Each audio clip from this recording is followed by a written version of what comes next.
Assalamualaikum warahmatullahi wabarakatuh. Selamat pagi, salam sejahtera untuk kita semua. Yang saya hormati Ibu Kepala Sekolah IPDD SD Cilangkap 5, Ibu Haja Siti Aisyah SPD. Yang saya hormati Bapak Wisnu SPD sebagai senior dari guru-guru SD Cilangkap 5, dan juga yang saya hormati Bapak Ibu guru serta para petugas di sekolah dan kegiatan yang sedang Ibu Sumarni lakukan, rekan kerja kita dalam kegiatan calon guru penggerak. Insya Allah mudah-mudahan diberikan kemudahan untuk Ibu Sumarni. Amin. Salawat serta salam lalu pula kita haturkan kepada junjungan kita Nabi besar Muhammad Sallallahu Alaihi Wasallam, pada keluarganya, sahabatnya, dan juga kita sebagai pengikutnya. Insya Allah akan mendapatkan syafaat di yaumil qiyamah. Amin.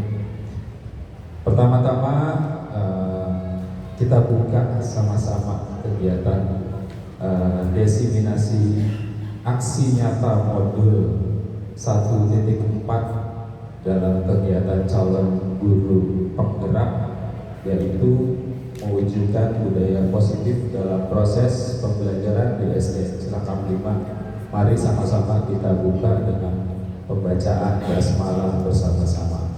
Bismillahirrahmanirrahim. Mudah-mudahan diberikan kelancaran dari awal sampai akhir kegiatan kita. Amin.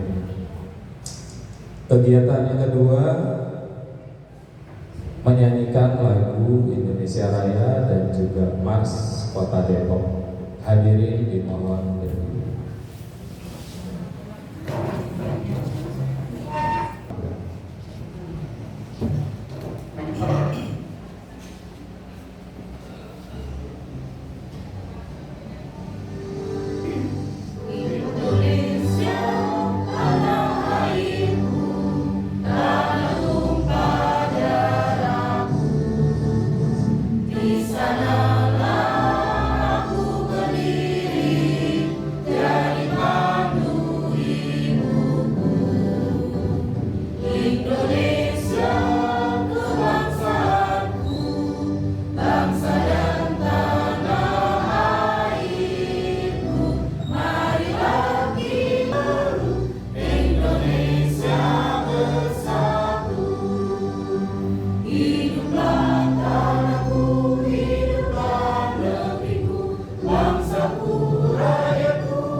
Hadirin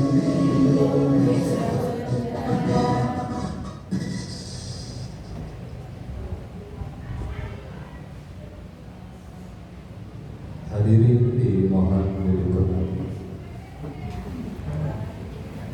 Dilanjut yang kedua, untuk kelancaran kegiatan kita, doa akan dibacakan oleh Bapak Ustaz Asep Mujahid. Waktu dan tempat dipersilakan.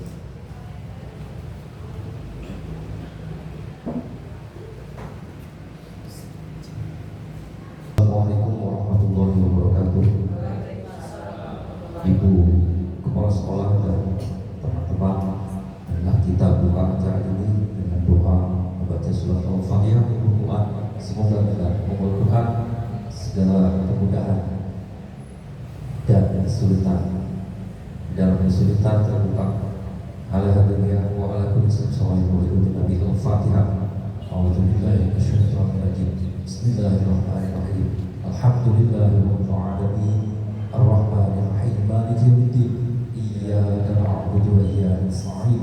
Ihdinas siratal mustaqim. Siratal ladzina an'amta 'alaihim ghairil maghdubi 'alaihim waladdallin. Allahumma shalli 'ala sayyidina Muhammad wa 'ala ali sayyidina Muhammad. Alhamdulillahirabbil alamin. Allahumma shalli 'ala sayyidina Muhammad sallallahu taghfiru biha dzunub wa tuslihu biha qulub wa taqtariqu biha usul wa talimu biha suhuf wa 'ala alihi wa sahbihi wa man ilayhi ilahana yassir lana umurana min dinina wa dunyana.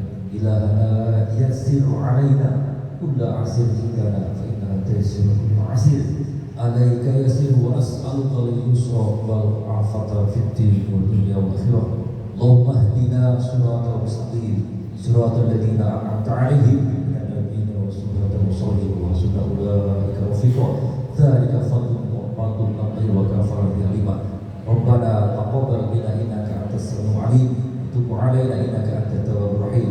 Rabbana iftah bainana wa baina qawmina bil haqqi wa anta khairul fatihin. Sallallahu alaihi wasallam Muhammad wa ala alihi wasallam. Alhamdulillahi rabbil alamin. Assalamualaikum warahmatullahi wabarakatuh.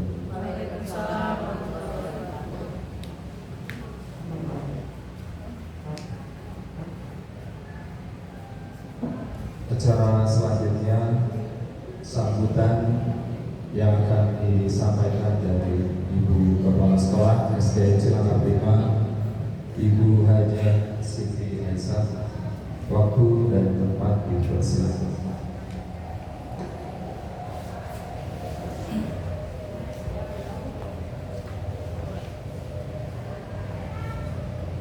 Bismillahirrahmanirrahim.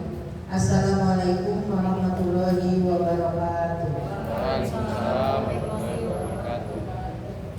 Yang saya hormati Dewan Guru SDN Cilangkap 5 beserta staf, puji syukur kehadirat Allah Subhanahu wa Ta'ala dengan nikmat ridho, nikmat sehat, kita berkumpul di tempat ini dalam acara desiminasi calon guru penggerak angkatan ke-6, yaitu nanti akan disampaikan oleh calon guru penggerak kita, teman kita, sahabat kita, senior kita, Ibu Sumarni SPT. Sholawat beserta salam marilah kita sanjungkan kepada Nabi besar Muhammad Sallallahu Alaihi Wasallam. Terima kasih kepada teman-teman guru, sahabat-sahabat guru yang sudah mensukseskan acara ini, yang sudah dapat hadir pada hari ini untuk mendengarkan atau menyaksikan bagaimana aksi calon guru penggerak yang ada di sekolah kita. Alhamdulillah Bu Sumarni terpilih menjadi calon guru penggerak pada angkatan ke-6. Mudah-mudahan Ibu berharap, saya harapkan guru-guru SDN Cilangkap 5 dapat mengikuti jejak sahabat kita ini. ya, dapat mengikuti calon guru penggerak seperti itu. Nanti kita saksikan bagaimana aksi nyata kegiatan calon guru penggerak ini. Mudah-mudahan ini berguna untuk sekolah kita, berguna bagi teman-teman, dan berguna bagi peserta didik kita, ya. Desiminasi ini berjudul mewujudkan budaya positif dalam proses pembelajaran di SDN Cilangkap 5, ya. Itu saja yang dapat saya sampaikan. Mudah-mudahan teman-teman semua dapat mengikuti jejak Bu Sumarti, karena calon guru penggerak ini program dari pemerintah, program dari kementerian, ya, program dari Kemendikbud, ya. Saya sangat bersyukur sekali bahwa di sekolah Cilangkap 5 ada yang lolos, ya, mengikuti guru penggerak. Ini adalah salah satu kemajuan, ya, untuk sekolah kita, agar sekolah kita dapat maju selangkah, ya, dari sekolah-sekolah lain, agar sekolah kita bisa diperhitungkan oleh sekolah-sekolah lain di masyarakat, seperti itu, ya. Nanti calon guru penggerak ini mudah-mudahan calon kepala sekolah juga, ya. Untuk itu kita doakan bahwa nanti Bu Marni dalam pelaksanaan berapa bulan Bu Marni? 6 bulan ke depan, ya? Untuk Desember di Februari Ibu. Nanti Maret, April, Mei. Berarti keseluruhan ada 6 bulan atau 1 semester. Kita doakan Bu Marni sehat, bisa mengikuti kegiatan sampai tuntas, dan pada akhirnya lulus menjadi guru penggerak terbaik, ya. Amin ya robbal alamin. Ibu semua, ibu juga berharap kepada sahabat-sahabat semua, ya, sahabat guru semua, ada yang mengikuti, ya. Nanti kalau ada pengumuman di share ke grup, harus mengikuti, ya, seperti itu. Ini adalah suatu inovasi, ya, inovasi untuk mewujudkan bagaimana belajar itu menyenangkan, bagaimana inovasi-inovasi yang dikembangkan guru untuk kemajuan peserta didiknya, ya. Itu saja yang dapat Ibu sampaikan. Mudah-mudahan acara ini berjalan lancar sampai selesai. Wabillahi taufiq wal hidayah. Wassalamualaikum warahmatullahi wabarakatuh.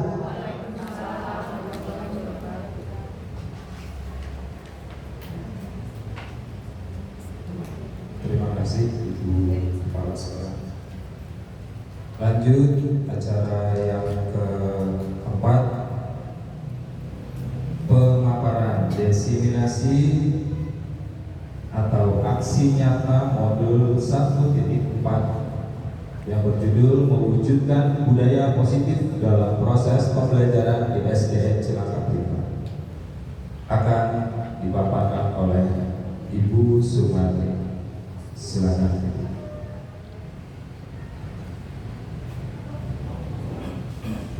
Majulah. Bismillahirrahmanirrahim. Assalamualaikum warahmatullahi wabarakatuh.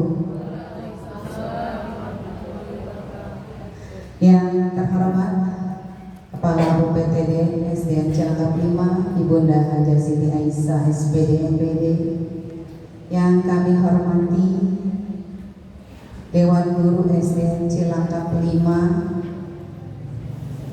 tidak luput saya mengucapkan terima kasih kepada semua atas dukungannya dalam segala hal untuk memotivasi kegiatan CGP yang dimulai kemarin sejak bulan Agustus. Baik Bapak Ibu yang saya hormati, alhamdulillah puji syukur kehadiran Allah Subhanahu wa taala. Hari ini kita dapat berkumpul, Bapak Ibu guru dapat memenuhi undangan saya dalam rangka diseminasi aksi nyata modul 1.4 tentang budaya positif. Salawat serta salam marilah sama-sama kita sanjungkan kepada junjungan kita baginda alam Rasulullah SAW. Semoga di yaumil akhir nanti kita mendapatkan syafaat dari beliau. Amin ya rabbal alamin. Bapak Ibu yang saya hormati serta saya banggakan, adapun aksi nyata dalam kegiatan calon guru penggerak itu tidak hanya modul 1.4, tetapi dimulai dari modul 1.1. Setiap modul pada akhir pembelajarannya selalu melakukan aksi nyata. Hanya saja berbeda-beda dalam melakukan kegiatan aksi nyata tersebut. Khususnya di modul 1.4 ini, pada modul 1.4 ini aksi nyata yang semua CGP lakukan adalah melakukan diseminasi tentang materi budaya positif yang kami terima kepada sahabat-sahabat guru yang berada di lingkungan sekolah tersebut. Karena saya berada di SDN Celangkap 5, maka untuk mengawali mendiseminasikan budaya positif ini berarti di SDN Celangkap 5. Di sini saya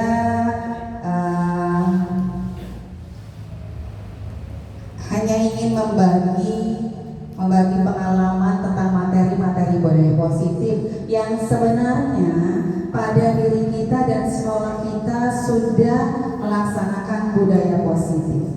Hanya saja dalam setiap kegiatan, dalam setiap kurikulum hanya berbeda bahasa. Ya bukan begitu teman-teman? Iya.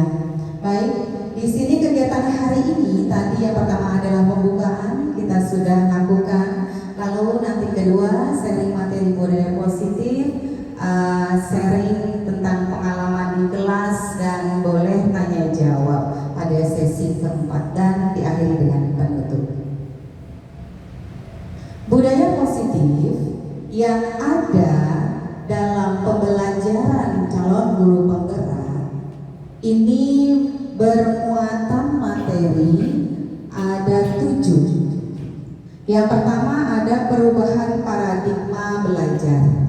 Yang kedua ada disiplin positif. Ketiga, motivasi perilaku manusia.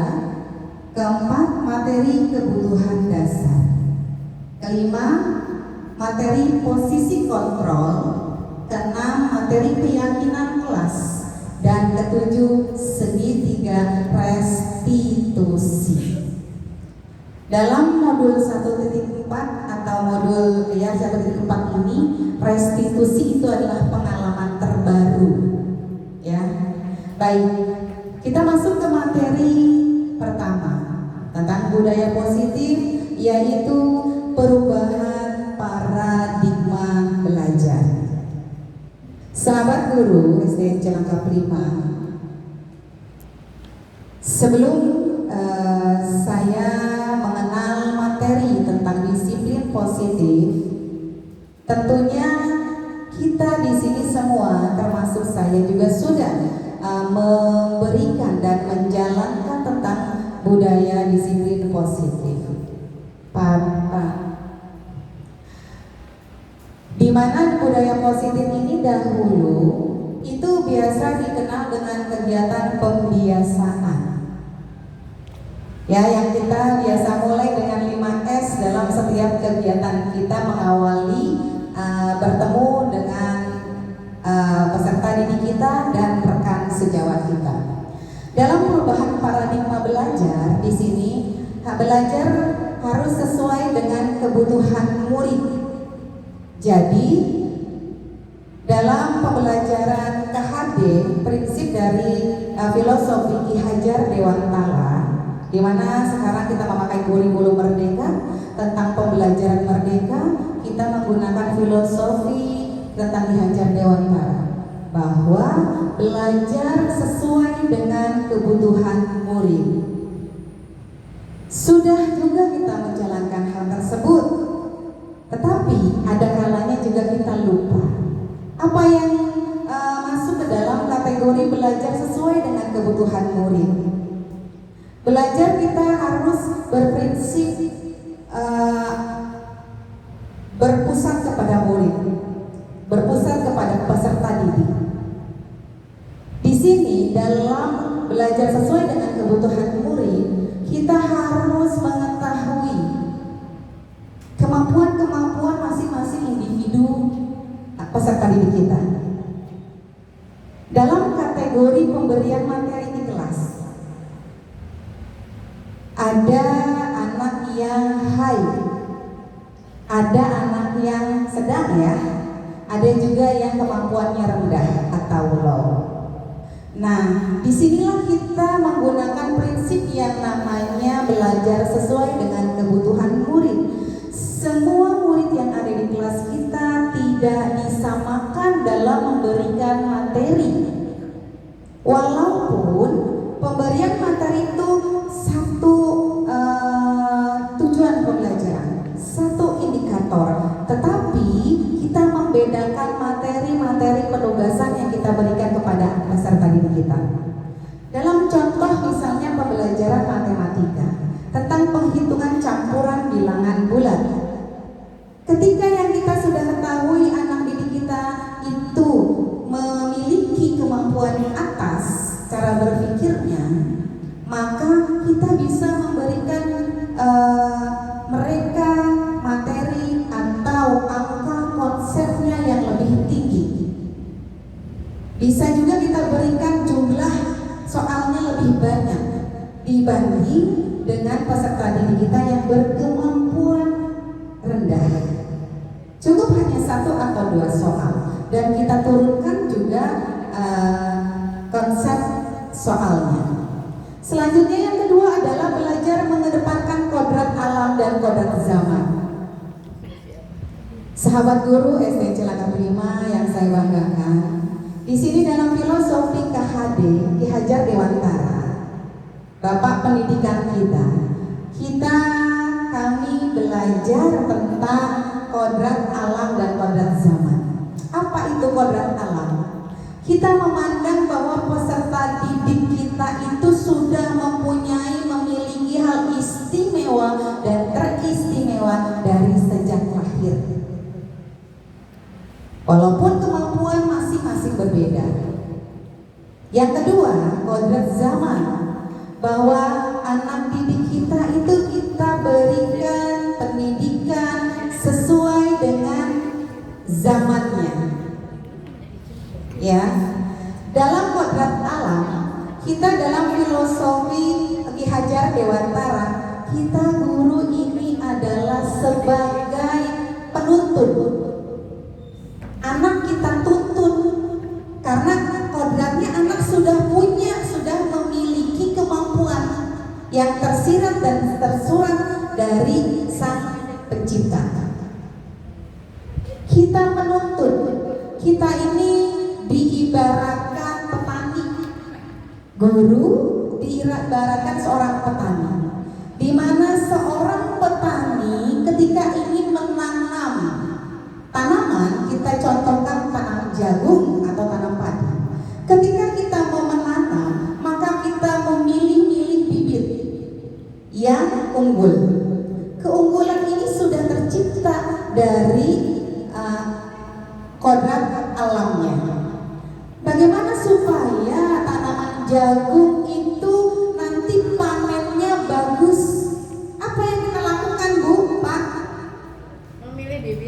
memilih bibit, kemudian merawatnya, kemudian memberi pupuk.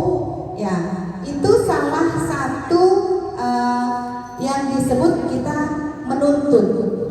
Jadi kita pupuk tanaman tersebut, kita rawat, kita ambil hama-hama yang bisa membuat tanaman tersebut rusak. Lalu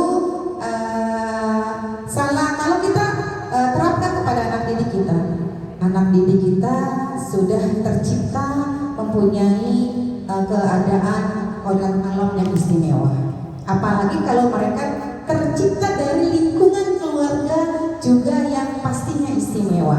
Kadang tidak istimewa pun Allah menciptakan Allah menciptakan anak-anak itu terlahir juga istimewa. Jadi ada kalanya ketika kita tidak menyadari, ketika kita mendidik anak-anak murid kita, sebenarnya anak-anak kita itu memiliki kemampuan intrinsik ya, motivasi intrinsik yang ada pada dirinya. Dia memang cerdas, dia memang pintar, tapi karena kelalaian kita, apalagi 2 tahun kemarin pandemi daring ya, kita kurang bersosialisasi kepada anak didik kita, sehingga kita tidak mengetahui kemampuan aslinya mereka, kodrat alamnya mereka. Dari situlah yang tadi dalam perubahan paradigma, kita harus merubah cara mengajar kita, mengamati anak-anak kita dengan membedakan dalam perubahan paradigma ini. Yang pertama tadi belajar sesuai dengan kebutuhan murid. Selanjutnya dengan kodrat zaman. Zaman kita dahulu saat belajar disiplinnya luar biasa ya. Disiplin kita tapi apa? Takut, ya kan? Takut sama guru. Dulu kalau misalkan kita takut melakukan kesalahan, ketika kita melakukan kesalahan, dulu yang namanya guru dulu mainnya mistar. Ya Bu Haji ya, dipukul pakai kalam ya, petunjuk yang dari batu, dari bambu ya Bu ya. Iya.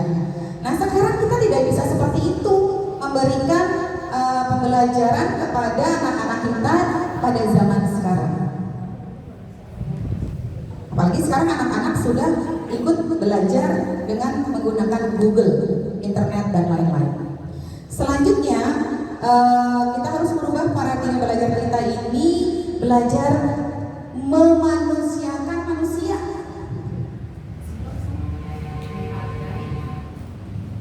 Memanusiakan manusia, apa sih memanusiakan manusia? Bu, Pak? Dihargai, betul, menghargai. Memanusiakan manusia. Jadi jangan menghewankan manusia, jangan membinatangkan manusia, tapi anak-anak itu kita manusiakan. Yang tadinya maaf, jadulnya Bu Marni itu terkenal banget guru galak ya. Sampai sekarang sebenarnya image guru galak itu ada, tapi kenyataannya insya Allah tidak. Selanjutnya Pak Abin, ini tentang perubahan paradigma. Jadi kita merubah paradigma belajar kita yang tadi kita menganggap anak murid kita adalah yang kita kasih aja materi, kasih aja pengetahuan, sama seperti gelas kosong yang dituangkan air, ngasih mulu. Tapi kalau sekarang kita sebagai guru hanya untuk menuntun mereka sesuai dengan kodrat alam yang mereka miliki per individu dan kodrat zaman sekarang, mengikuti sesuai dengan perkembangan zaman. Yang kedua, materi tentang budaya positif, yaitu disiplin positif. Di sini kita perhatikan tabel tentang disiplin positif. Sebelum masuk ke dalam tabel, saya ingin bertanya, Ibu, Bapak, kalau mendengar kata disiplin, apa sih yang ada di benak kita? Harus disiplin, apalagi tertib, apalagi tepat waktu, apalagi sesuai aturan, ya. Itu yang ada di kepala kita. Kalau dulu saya juga beranggapan bahwa disiplin itu aturan yang jika tidak ditaati maka akan mendapatkan sanksi atau hukuman. Di sini kita perhatikan tabel. Ini yang dinamakan dengan perubahan paradigma. Jadi tidak hanya perubahan paradigma, tidak hanya untuk kita cara memberikan pembelajaran di kelas.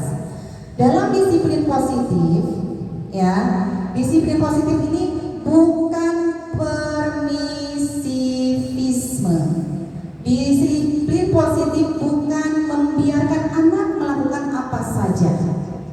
Biarin aja dia melakukan apa aja, yang penting kelas menengah. Biarin aja mereka mau melakukan apa saja, yang penting kita tidak terganggu. Itu tidak seperti itu. Lalu disiplin positif juga bukan tidak ada aturan, tidak ada batas, dan tidak ada harapan. Dan juga bukan reaksi spontan atau alternatif pengganti hukuman. Jadi disiplin positif kontinuitas, tidak spontan. Nah, di sini kita perhatikan tabel kedua bahwa disiplin positif memiliki arti solusi jangka panjang yang akan membangun disiplin diri anak. Jangka panjang karena memang penerapannya itu konsisten, berkesinambungan, terus-menerus, dan melihat hasilnya tidak sekarang pada saat kita menerapkan.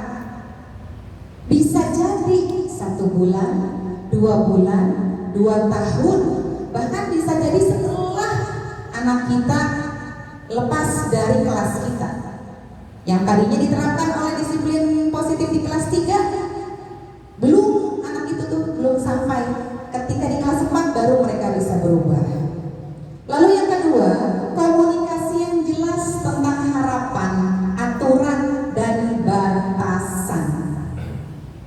Yang keempat, yang ketiga, mohon maaf, hubungan saling menguntungkan antara pengasuh dan anak yang menghargai kondisi anak.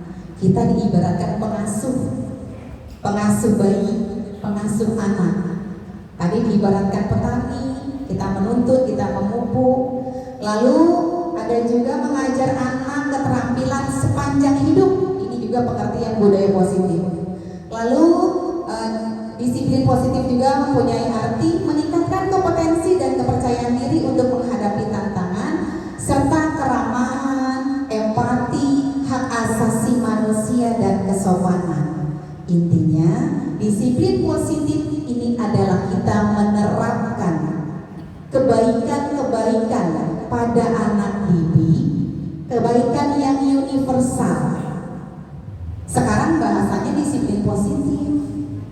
Kemarin bahasanya karakter. Sama saja. Dalam disiplin positif filosofi Ki Hajar Dewantara itu adalah sama juga karakter. Selama ini kita sudah melakukan disiplin positif di sekolah kita, pembinaan karakter kepada anak-anak, PPK, ya kan?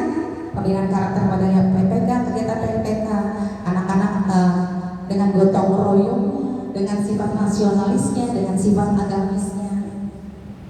Sebelumnya juga kita melakukan pembiasaan bagaimana anak-anak ketika masuk ke lingkungan sekolah dengan 5S-nya, kegiatan kita 5S.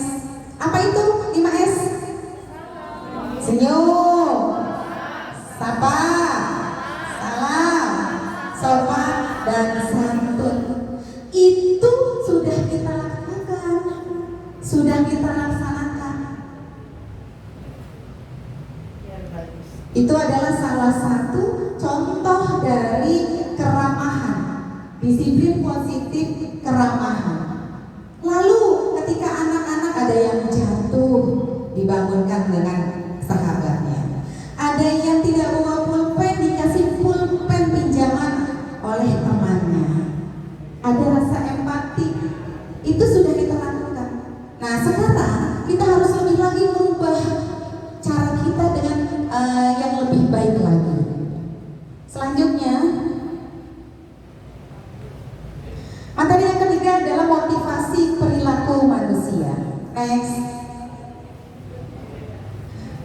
Di sini menurut Dian Gosen dalam bukunya Restructuring School Discipline menyatakan ada 3 motivasi perilaku manusia. Motivasi, semangat ya. Dimana yang pertama untuk menghindari ketidaknyamanan atau hukuman. Jadi menurut beliau ya, bahwa disiplin itu menyatakan ada 3 motivasi perilaku manusia. Saya disiplin, saya berani disiplin karena apa? Karena untuk menghindari hukuman. Ya, pegawai negeri harus disiplin masuknya karena apa? Takut dipotong eksranya. Anak-anak takut masuk terlambat, anak-anak tidak pikir, itu semata takut dihukum. Tidak mengerjakan PR takut dihukum. Jadi adanya motivasi ini untuk menghindari ketidaknyamanan atau hukuman. Yang kedua, untuk mendapatkan imbalan dan penghargaan. Ayo, siapa di sini kalau membangkitkan motivasi anak memberikan reward, hadiah? Siapa ayo? Iya, ada ya? Banyak, bahkan hampir seluruh sahabat guru ketika ingin membangkitkan motivasi peserta didik kita itu salah satunya memberikan reward, memberikan imbalan, memberikan penghargaan. Yang paling terkecil adalah kita memberikan jempol atau mengucapkan kata hebat, keren. Yang paling besar mungkin ada yang memberikan hadiah, memberi coklat, alat tulis, dan lain sebagainya. Nanti kita bahas ke belakang. Selanjutnya, yang ketiga, untuk menjadi orang yang mereka inginkan dan menghargai diri sendiri dengan nilai-nilai yang mereka percaya. Ini adalah disiplin yang terbangkitkan dengan motivasi perilaku manusia. Selanjutnya Pak Adri. Keempat adalah kebutuhan dasar. Kebutuhan dasar pada manusia, Pak Adri, terutama untuk peserta didik kita, yang pertama adalah bertahan hidup. Bagaimana kita sebagai orang dewasa ingin bertahan hidup? Tentunya banyak hal yang harus kita lakukan. Apa saja? Apa saja teman-teman? Bekerja. Bekerja, karena dalam bekerja kita menghasilkan uang. Itu salah satu cara kita untuk bertahan hidup. Lalu untuk kebebasan, freedom, untuk kebebasan, ya, kebutuhan dasar kita ingin bebas, bahwa anak-anak ingin bebas melakukan sesuatu tanpa harus jangan seperti itu, awas ya, kamu tidak boleh seperti itu. Sedangkan anak-anak ingin bebas melakukannya, kegiatan yang mereka anggap itu disiplin positif. Lalu kebutuhan dasar manusia yang ketiga adalah kesenangan. Kita saja orang dewasa butuh kesenangan, apalagi anak-anak. Bagaimana cara kita mengkondisikan pembelajaran supaya anak-anak ini merasa senang? Biasanya anak kelas 1 kan suka lucu-lucu tuh. Dia ada yang sambil jalan sana, jalan sini, sambil nyanyi, ya kan? Ada yang baru datang, Bu, Pak, ada nggak anak yang caper? Ada ya? Karena apa? Dia ingin menimbulkan kesenangan pada diri dia. Caper itu sekali, 2 kali, ketiga kali, 4 kali mereka melakukan caper, tidak diperhatikan oleh gurunya, itu akan ada rasa kecewa dari anak tersebut. Padahal lama-lama memang guru sebelah pada sebel ya. Iya, karena berlebihan. Selanjutnya adalah penguasaan, kebutuhan dasar manusia tentang penguasaan. Apa yang dirasa dengan penguasaan, kebutuhan penguasaan tersebut? Contoh di sini, kita punya ibu kepala sekolah. Ibu kepala sekolah ini punya kebutuhan dasar penguasaan sebagai penguasa. Penguasa dari UPTD SD Cilangkap 5. Penguasa dari guru-guru, penguasa dari stakeholder yang lain, dan ibu kepala sekolah adalah penguasa juga daripada peserta didik di SD Cilangkap 5. Semua manusia, baik yang peserta didik mulai dari anak-anak sampai dengan dewasa usia lanjut, itu mempunyai kebutuhan dasar penguasaan. Hanya saja tergantung daripada diri, motivasi intrinsik manusia tersebut. Yang namanya penguasa pasti kan akan merasa dihormati, akan merasa dihargai, akan merasa bisa mengayomi. Itu pun yang akan dirasakan pada peserta didik kita.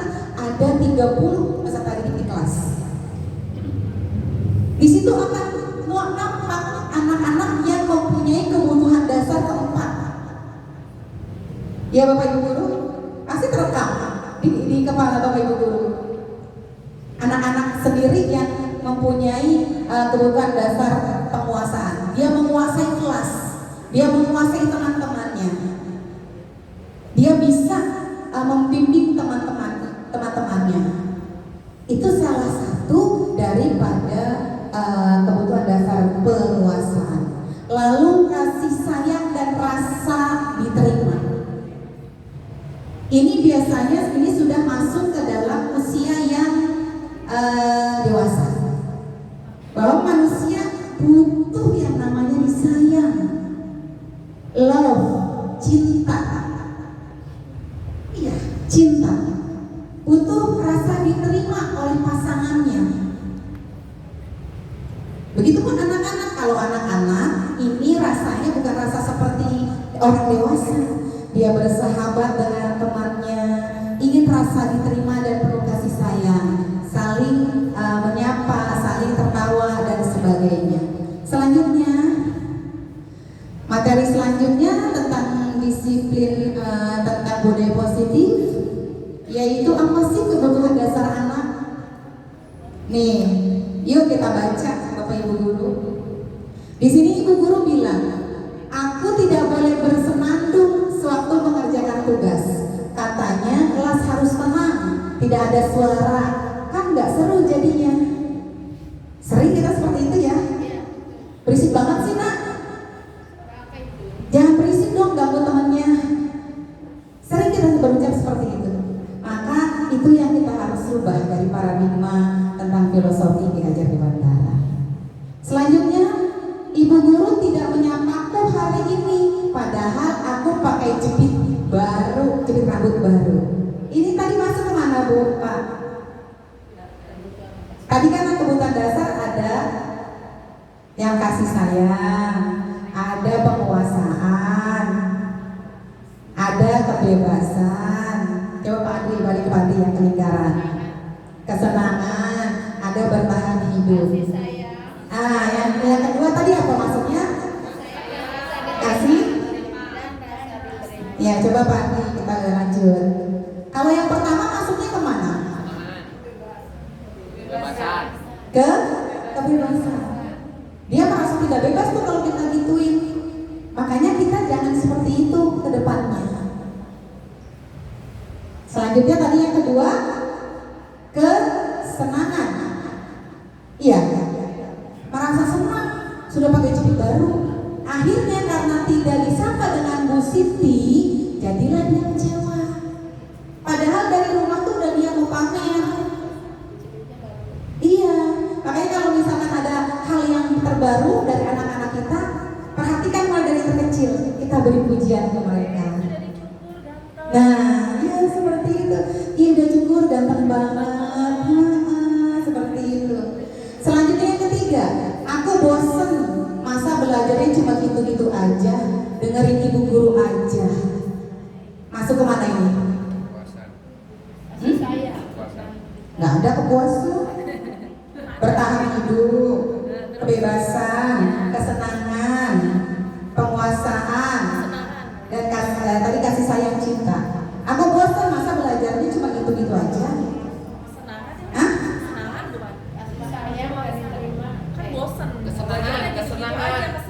Kesenangan. Betul. Selanjutnya, aku sebel gambarku tidak rapi, malah ibu guru nunjukin ke teman-temanku di depan kelas. Kasih sayang, malu ya anak-anak kita kalau digituin. Yuk.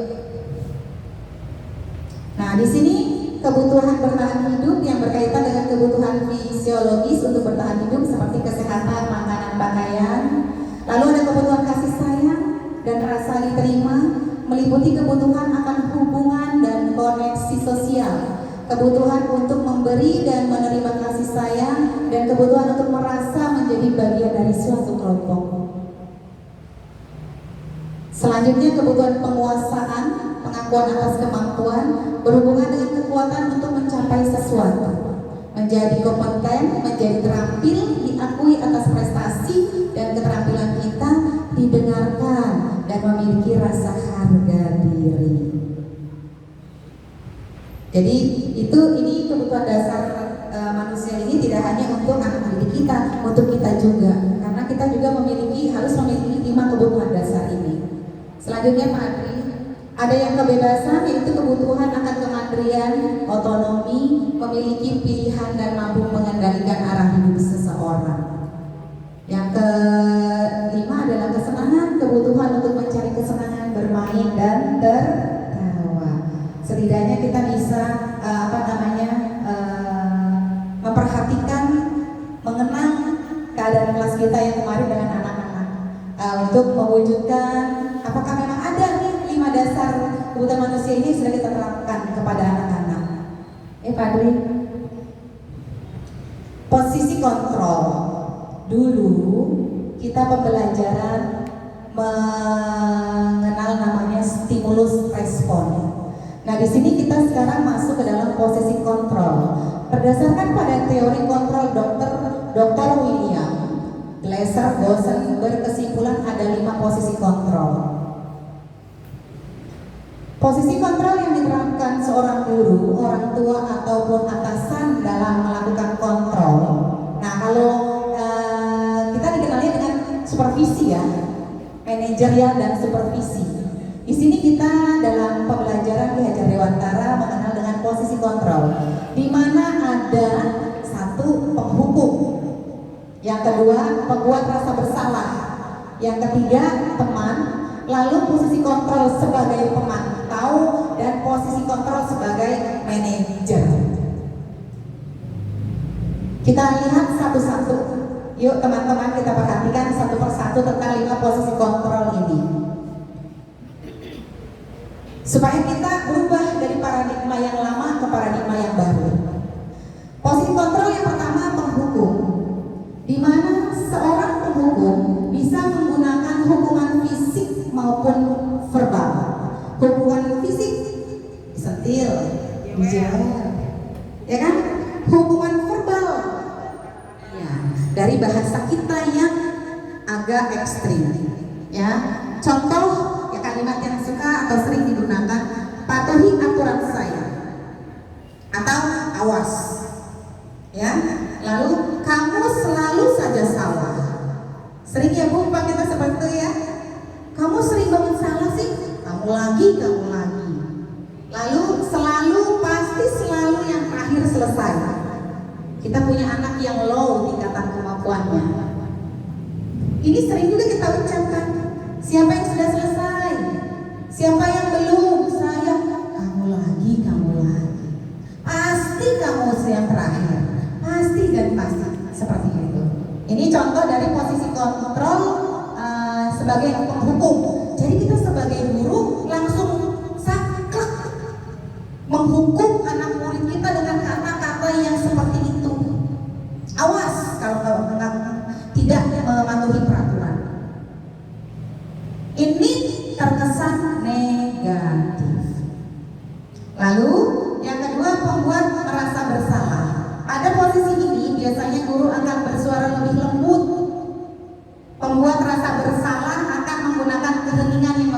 orang lain merasa tidak nyaman. Ibu sangat kecewa sekali dengan kamu. Berapa kali Bapak harus memberitahu kamu ya? Gimana coba kalau orang tua kamu tahu kalau kamu berbuat begini? Kalau yang tadi, kalau kita guru ini sebagai penghukum, itu nada suara kita aja keras. Wih, awas ya, ya kan? Nah, ketika kita memposisikan diri kita ini sebagai pembuat rasa bersalah, maka kita gunakan situasi itu supaya si anak rasa bersalah sendiri, tanpa kita kerasin, tanpa kita skakmat mereka. Dengan apa? Kita lembutin kalimatnya, kita lembutin bahasa kita. Tadi yang contoh seperti itu. Ibu kecewa sekali nak sama kamu. Padahal kamu itu kan baik banget. Tapi kenapa kamu bisa mengambil pulpen teman kamu? Nanti akhirnya mereka bisa menjawab dengan hati tanpa rasa takut. Kalau kita sudah sebagai posisi kita sebagai penghukum, anak-anak itu akan menjadi takut dengan kita. Awas loh ya. Ngapain sih kamu ngambil pulpen teman kamu? Kamu punya duit emangnya? Nah, itu kita sebagai penghukum kayak gitu. Dan itu sudah sering saya sendiri melakukannya. Ya, next Padri. Selanjutnya kita sebagai guru harus memiliki posisi kontrol dalam menyelesaikan masalah. Ini sebagai teman, di mana guru memposisikan dirinya ini sebagai teman, tidak menyakiti murid, tidak berkata yang kasar, ya sama seperti teman kita posisikan diri kita seusia, kalau saya kelas 6 berarti saya seusia 12 tahun. Kalimat yang digunakan, contohnya, ayo bantulah demi Bapak ya. Ayo ingat, tidak bantuan Bapak selama ini. Ya sudah, kali ini tidak apa-apa. Nanti Ibu bantu. Ya sudah, kali ini gak apa-apa. Kamu kamu mencecerkan buku-buku kamu. Nanti Ibu bantu bereskan. Karena kita sebagai temannya dia, kalau kita posisikan kita sebagai orang tua, sebagai guru, pasti mereka sungkan. Tapi kalau kita sebagai teman, mereka nggak sungkan. Bahasa kita gunakan kita sebagai teman memposisikannya. Kalau Bu Dewi ngajar kelas 2, berarti sebagai kelas 2. Kayak anak-anak kelas 2. Lalu di sini ada sebagai pemantau, di mana memantau berarti mengawasi. Pada saat kita mengawasi, kita bertanggung jawab atas perilaku orang-orang yang kita awasi. Posisi pemantau berdasarkan pada peraturan-peraturan dan konsekuensi. Contoh di sini peraturannya apa? Apa yang tengah kamu lakukan? Sanksi atau konsekuensinya apa? Jadi Bapak Ibu, kalau kita sebagai pemantau, anak kita tidak mengerjakan PR. Ketika dia sudah mengakui yang tadi kita mulai dengan tadi yang menghukum, mungkin kasihan kalau sekarang ya terlalu ekstrim kasar. Kita sebagai pembuat rasa bersalah, posisi kontrol kita. Dia sebelum kita hukum sudah merasa bersalah, sudah mengakui, saya tidak mengerti, maaf Ibu, saya tidak mengerjakan PR karena ini. Nah, ketika kita sebagai pemantau, kita cukup berkata kepada anak-anak, kamu kan sudah tahu sanksinya. Tidak usah mesti dilalaikan tugas-tugas kamu, karena kita sudah membuat kesepakatan kelas. Dulu kesepakatan kelas namanya, nanti ada yang baru. Lalu yang terakhir, posisi kontrol kita sebagai guru adalah sebagai manajer. Jadi bukan di perusahaan saja yang punya manajer, guru pun kita harus bisa menjadi manajer. Bedanya kita bukan manajer yang banyak uangnya, yang mengelola menghasilkan uang yang banyak seperti di perusahaan. Tapi di sini manajer adalah posisi di mana guru berbuat sesuatu bersama dengan murid, mempersilahkan murid mempertanggungjawabkan perilakunya, mendukung murid agar dapat menemukan solusi atas permasalahan sendiri. Sebagai manajer, posisi kita sebagai manajer, kita membantu anak murid peserta didik kita memberikan solusi. Dalam posisi manajer ini adalah posisi yang paling utama, paling keren, paling bagus pada kontrol yang kelima. Tetapi untuk menjadi seorang manajer, kita juga meliputi semuanya. Tidak ujuk-ujuk langsung manajer. Di sini contoh kalimatnya, apa yang kita yakini? Kembali ke keyakinan kelas. Apakah kamu meyakininya? Jika kamu meyakininya, apa kamu bersedia memperbaiki? Lalu apa rencana kamu untuk memperbaiki? Ya lanjut, nanti ada contoh. Di sini keyakinan kelas. Yuk teman-teman, sebelumnya kita mengenal kesepakatan kelas. Kapan sih Pak Bu kita membuat kesepakatan kelas? Di awal tahun KBM. Kalau sekarang namanya keyakinan kelas Bu. Pada kurikulum Merdeka, filosofi Ki Hajar Dewantara, di mana kita kesepakatan kelas beralih nama dengan keyakinan kelas. Siapa saja yang masuk atau yang berperan untuk membuat keyakinan kelas? Siswa, guru, perlu orang tua? Perlu. Orang tua itu kita sosialisasikan apa yang sudah kita hasilkan dari kesepakatan kelas kita. Ya, kesepakatan kelas ini merupakan nilai-nilai yang berlaku universal, keseluruhan. Lalu kata-katanya lebih luas, ditempel di ruang kelas, seperti kelas mission statement. Jadi kesepakatan yang dibuat oleh guru dan murid, itu yang buat adalah murid-murid yang memberikan ide-ide masukan, lalu didiskusikan oleh seluruh murid, dan baru kita sebagai guru memposisikan diri kita dalam sistem kontrol tadi. Kesepakatan apakah baik kalimatnya, apakah tidak. Contoh misalnya membuat keyakinan kelas seperti ini. Ada, lanjut Pak Dri, ada. Di segitiga restitusi. Nah, tadi maaf ya, belum satu contoh untuk keyakinan kelas. Misalnya saya membuat keyakinan kelas melakukan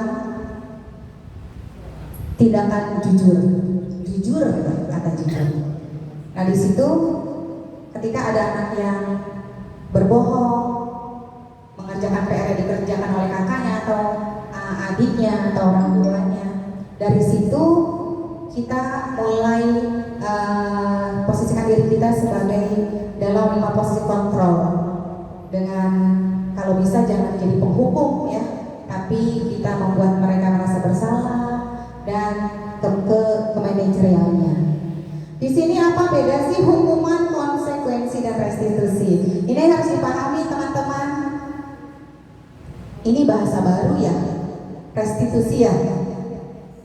Ya betul. Ya kan? Ya. Yang kita kenal kan biasanya kita adalah memberikan hukuman. Ketika dalam anak ada yang salah, kita sepakat ke anak-anak akan seperti ini. Datang telat akan seperti ini. Tidak mengerjakan PR, sanksinya seperti ini. Ya, itu kesepakatan kelas dan keyakinan kelas. Baik Pak Adi, yuk kita perhatikan tabelnya. Di sini ada hukuman. Hukuman ini dampak pada murid. Murid itu akan merasa marah, merasa bersalah, rendah diri, dan mengasihkan diri. Jika kita hukum anak, tiba-tiba tidak diharapkan dan atau sangat melukai. Lalu hukuman ini dibuat oleh guru. Yang bikin guru bukan murid. Murid salah, murid datang terlambat. Langsung aja si guru, Anissa, berdiri di depan, angkat kaki kanan kamu, pegang telinga kamu. Itu kita yang bikin kalau hukuman. Lalu bersifatnya ini menyakiti, dan guru menjalani konsekuensi dengan menyalahkan, mengkritik, menyindir, merendahkan. Sering ya kita melakukan itu ya. Ya Allah, saya setelah belajar ini sering ngelus dada karena sering melakukan itu, memberikan hukuman ke anak-anak tanpa kita sadari. Ternyata efeknya ketika kita memberikan hukuman ke anak, dampaknya ini Bapak Ibu, tanpa kita sadari anak itu marah sama kita.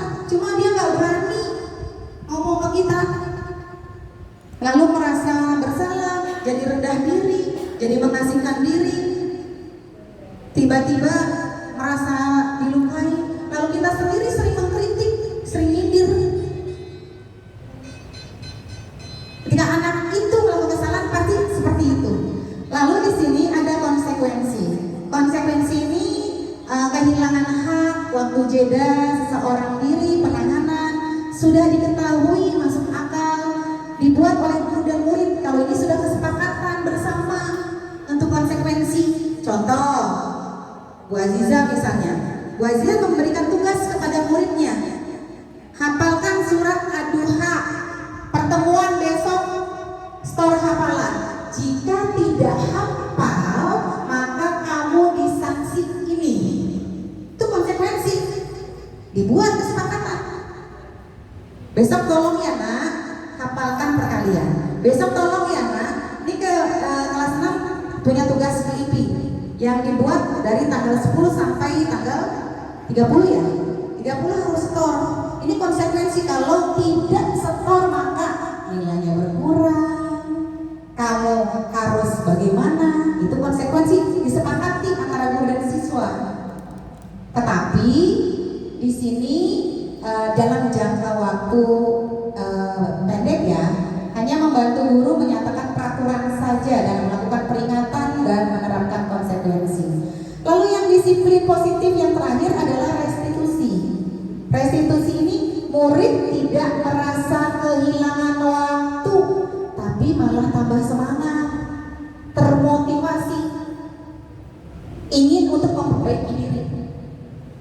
Kalau ketika anak kita punya kesalahan, datang terlambat, yang tadinya kita gunakan hukuman, yang tadi saya contohkan Anissa masuk tek assalamualaikum langsung disetrap. Ngapain kamu datang telat? Baru datang ini hari, langsung disetrap. Atau langsung keluar, gak usah ikut pelajaran.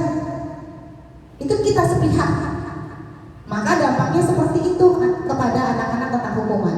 Nah, untuk restitusi ini tidak. Malah anak ini bersemangat atas diri sendiri untuk melakukan perbaikan. Lalu yang selanjutnya berupa undangan untuk mengadakan restitusi. Ada undangan. Anak salah nih, kita melakukannya restitusi, bukan hukuman, bukan konsekuensi. Maka anak kita undang, sini datang, atau kita hampiri anak tersebut. Lalu dibuat oleh murid dan anak, dan menguatkan guru menyebutkan keyakinan kelas, membimbing kerangka acuan berpikir restitusi dan murid. Jadi yang membuat restitusi bukan kita, tapi murid sendiri. Ketika dia melakukan kesalahan, dia mau merubah dirinya sendiri. Yuk selanjutnya Pak Adi.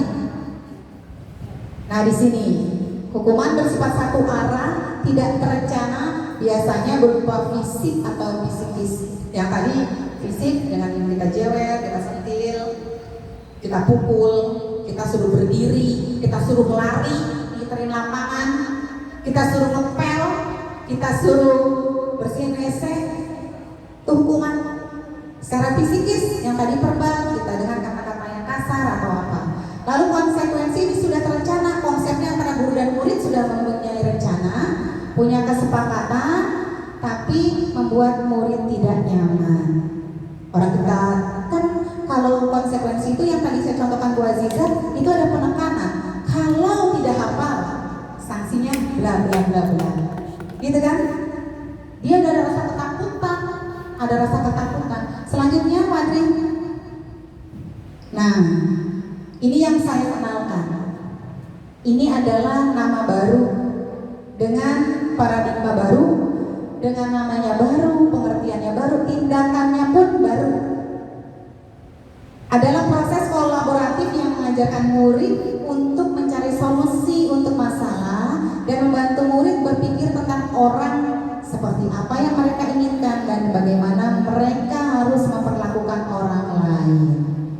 Ya Pak Adri. Ciri-ciri restitusi. Restitusi bukan untuk menebus kesalahan, namun untuk belajar dari kesalahan. Belajar dari kesalahan. Kalau kemarin begini, semoga kedepannya tidak begini, tapi begitu. Lalu restitusi memperbaiki hubungan antara siapa? Antara si murid dengan si guru.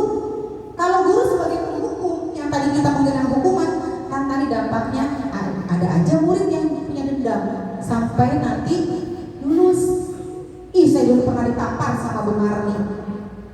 Kita di depan kita udah baik-baik aja, tapi kita nggak tahu di luarnya. jadi dendam. Lalu ada tawaran, restitusi adalah tawaran, bukan paksaan. Mana bentuk tawarannya? Kamu salah apa? Kamu menyadari kesalahan kamu, bahasanya seperti itu. Lalu, maukah kamu memperbaiki kesalahan kamu? Bagaimana cara kamu memperbaikinya? Itu tawaran supaya kita menawarkan kepada anak, supaya anak bisa merubah dirinya dari diri sendiri, bukan dari ketakutan, hukuman yang kita ciptakan, sanksi yang kita ciptakan. Lalu yang keempat, restitusi mencari kebutuhan dasar yang didasari tindakan. Kebutuhan dasar manusia yang 5 tadi, kesenangan, kebebasan, ya, dan lain-lain, tentang rasa cinta. Lalu restitusi fokus pada solusi. Kita mencari solusi. Pak, Bu, kalau kita dalam menghukum anak yang salah kita hukum, nemu solusi nggak? Nemu solusi nggak?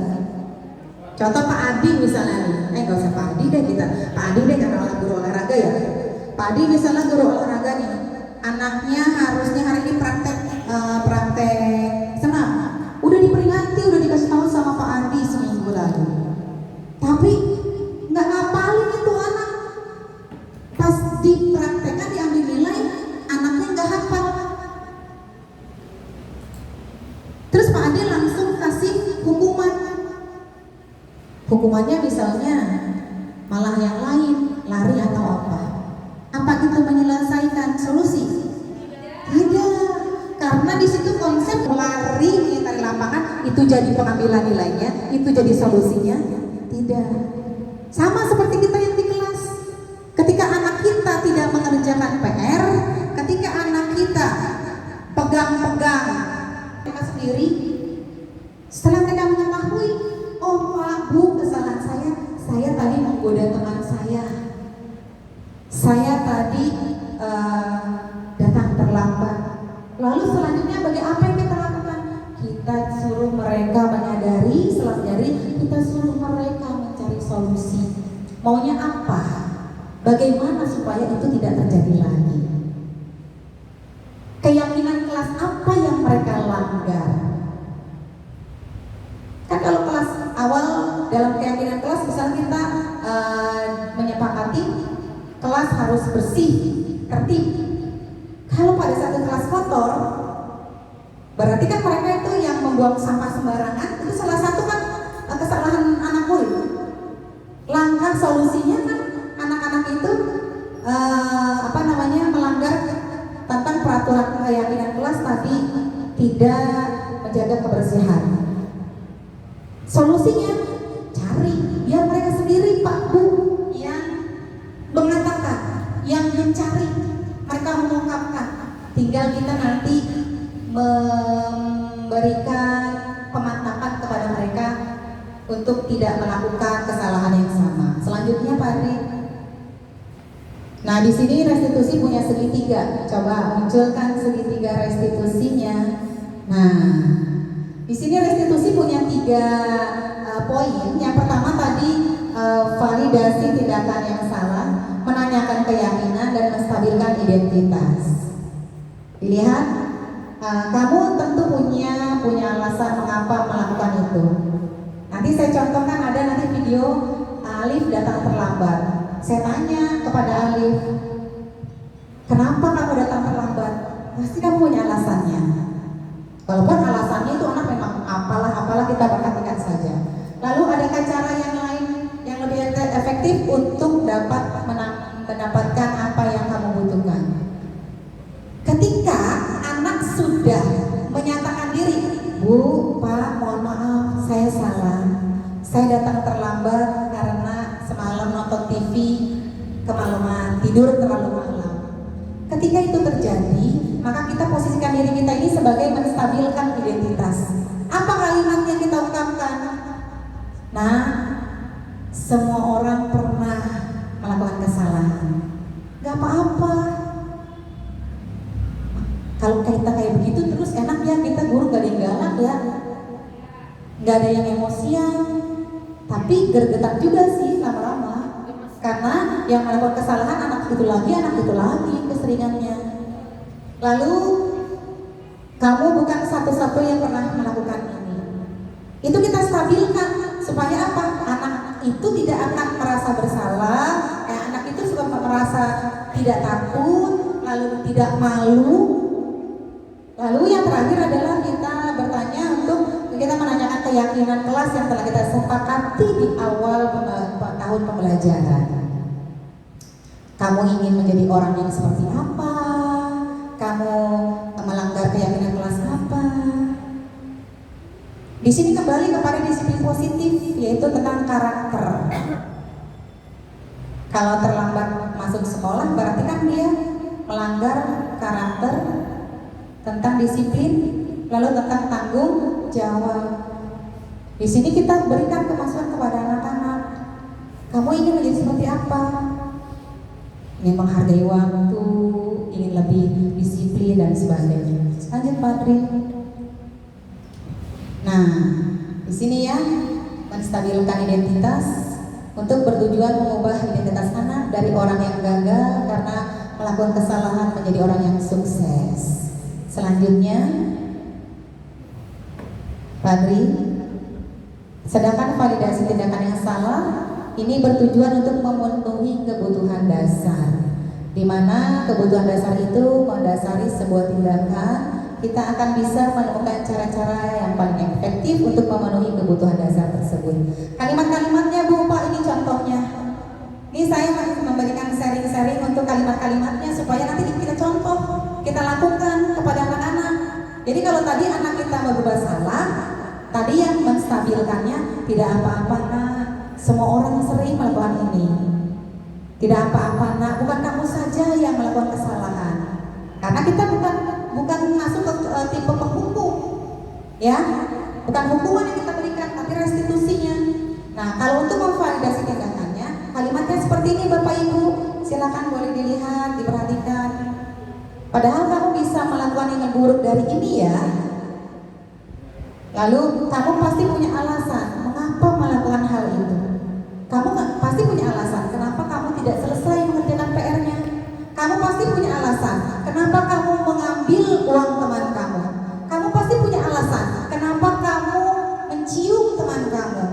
Kamu pasti punya alasan mengapa kamu mengunci teman kamu di kamar mandi. Jadi itu yang kita tanya, yang kalimat-kalimatnya seperti itu. Kamu patut bangga pada diri sendiri karena kamu telah melindungi sesuatu yang penting buat kamu. Selanjutnya Padri, di sini segitiga restitusi yang ketiga menanyakan keyakinan, di mana anak ini akan siap untuk dihubungkan dengan nilai-nilai yang dia percaya dan berpindah menjadi orang yang dia inginkan. Bapak Ibu sudah membuat kesepakatan kelas. Kalau sekarang dengan keyakinan kelas, ya, kelas yang bersih, tidak telat, dan sebagainya, bertanggung jawab. Di sini yang kita munculkan adalah kita bertanya kepada anak-anak tentang karakter kesepakatan kelas yang kita buat di awal tahun pembelajaran. Apa sih ketika mereka melakukan kesalahan itu? Keyakinan kelas apa yang mereka bukan kalau kita berbuat kesalahan langgar. Apa sih yang melanggar dengan keyakinan kelas yang kita buat? Ini seperti ini untuk menanyakan keyakinannya. Nanti kita di tahun ajaran baru kita coba membuat keyakinan kelas bersama-sama, ya. Tapi berbeda tingkatan, akan berbeda bentuk keyakinan kelasnya. Nah, mungkin kalau kelas 1 terlalu ekstrim kan? Ya, selanjutnya. Nah, ini contoh penerapan segitiga restitusi. Selanjutnya Pak Adri. Oh, ini mau ditonton nggak? Iya, ini ceritanya Alif datang terlambat. Saya bikin 2, yang satu lagi nyontek.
Ini contoh dari restitusi, penerapan segitiga restitusi.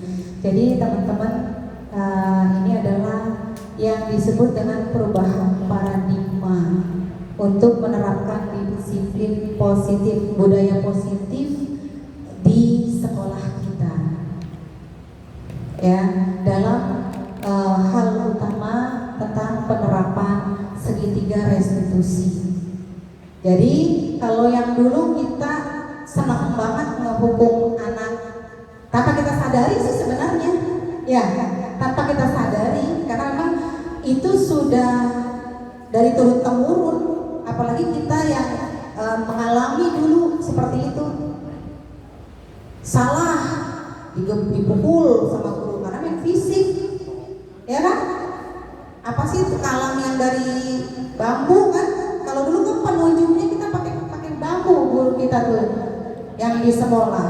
Kalau ngaji nggak hafal nggak bener digamblok pakai sejadah. Iya, karena memang dulu fisik hukumannya. Kalau sekarang ternyata kita tidak boleh seperti itu. Bahasanya pun, verbal pun kita tidak boleh. Karena akibatnya berdampak sangat luar biasa tadi. Yang anak dendam lah, anak malah jadi merasa terkucil, anak jadi malu, tidak punya percaya diri. Bersifatnya pun itu kan langsung, tidak konsisten. Juga kesepakatan konsekuensi tadi, kesepakatan kelas, kesepakatan guru dan murid memang dalam hal-hal tertentu, tapi tidak mendidik, memberikan motivasi anak untuk berubah secara sendiri. Apalagi hukuman, udah gurunya udah gergetan, udah asal jeblak aja hukum. Kamu ini, kamu itu, karena spontan. Udah anak itu mengerjakan hukumannya, padahal mah guru di kelas, ya Allah kesian amat itu bocah ya dihukum kayak gitu. Walaupun setelah kita merasa puas dengan kita hukum anak, akhirnya kita berkata di diri sendiri, ya Allah kesian amat ya bocah, kita hukum. Ya saya di sini senang nih melihat di kelas 6B. Jadi ketika kemarin ada kasus ya Pak Sep ya, ada sedikit kasus di kelas 6B itu. Anaknya memang agak low, yang dirasa oleh orang tuanya itu dia itu tidak pernah melakukan kesalahan. Sampai orang tuanya menghadap ke Pak Asep.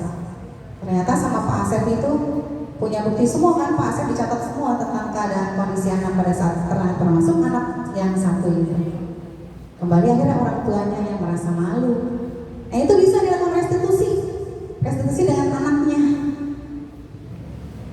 gitu. Dan saya juga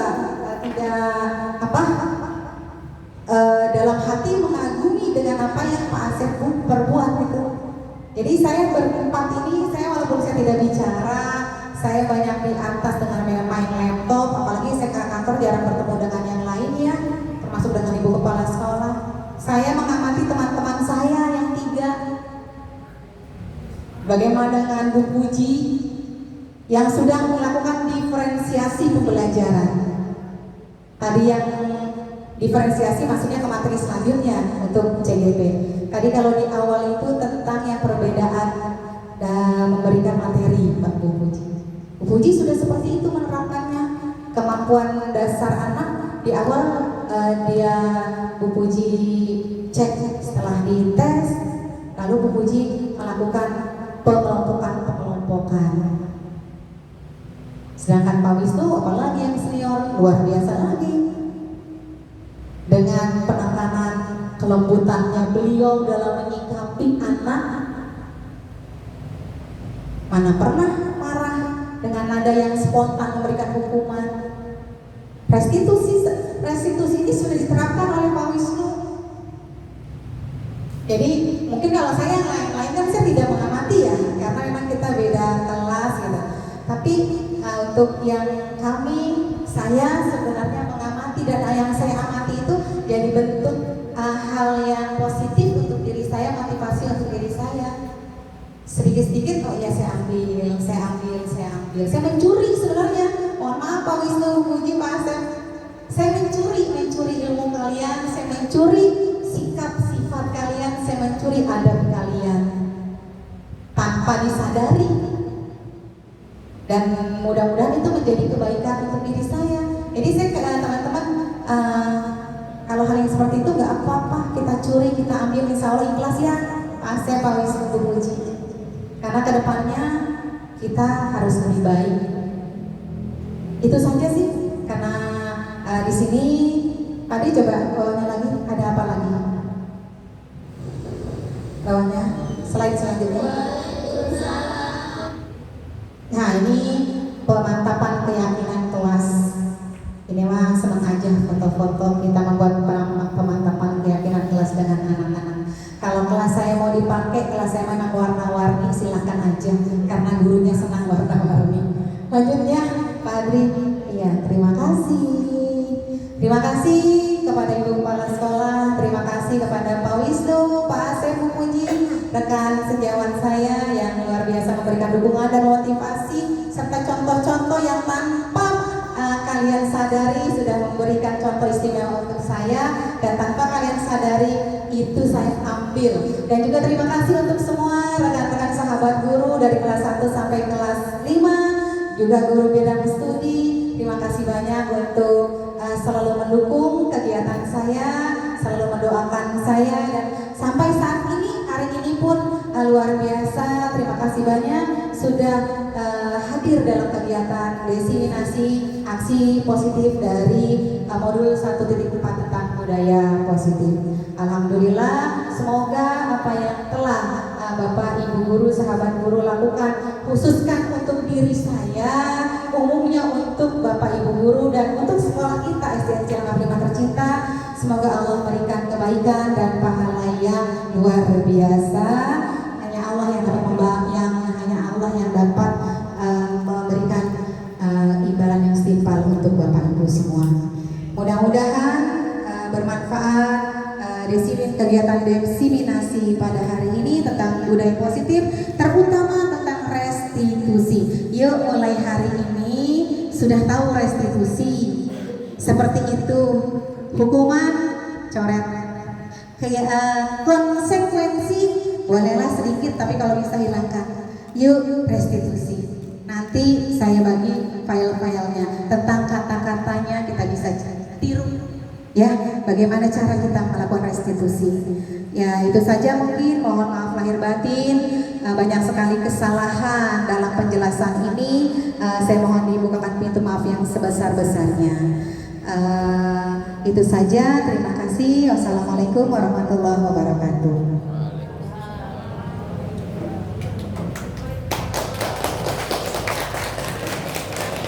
Ya, baik. Tadi ini sudah dipaparkan dari inti kegiatan diseminasi oleh Ibu Sumarni. Mudah-mudahan apa yang sudah disampaikan Ibu Sumarni bisa bermanfaat untuk kita dan bisa kita refleksikan kepada kehidupan kita sehari-hari, khususnya di kelas, sehingga kita bisa lebih maksimal lagi untuk membimbing dan mendidik anak-anak di kelas. Terima kasih saya ucapkan kepada Bapak Ibu guru atas kehadirannya dan juga penyampaian tadi juga sudah ada kegiatan yang lain sudah. Untuk itu terakhir penutup dari saya sebagai pembawa acara, kurang lebihnya mohon maaf apabila ada kata-kata yang kurang berkenan dan juga sikap dan perilaku yang kurang pas, mohon dibukakan pintu maaf. Untuk kita akhiri, alhamdulillah sudah berjalan dengan lancar dari awal sampai akhir. Sama-sama kita bacakan hamdalah. Alhamdulillah. Sekali lagi terima kasih. Saya tutup. Wassalamualaikum warahmatullahi wabarakatuh. Waalaikumsalam warahmatullahi Terima kasih teman-teman semuanya. Sama-sama, Bu.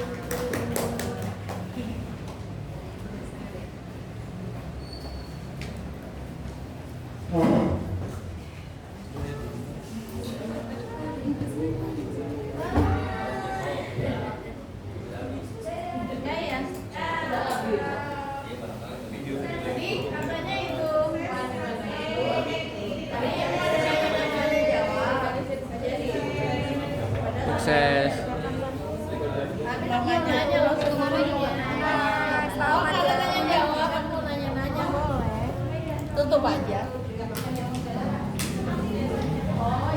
Sukses ya. Selalu Marni.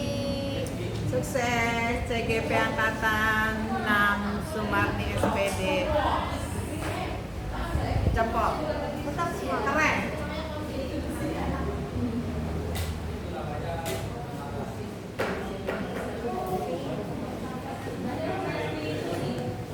Sukses, selamat. Ya teman-teman, ada konsumsi, dipersilakan untuk menikmati, mau dibagikan sama Bunda.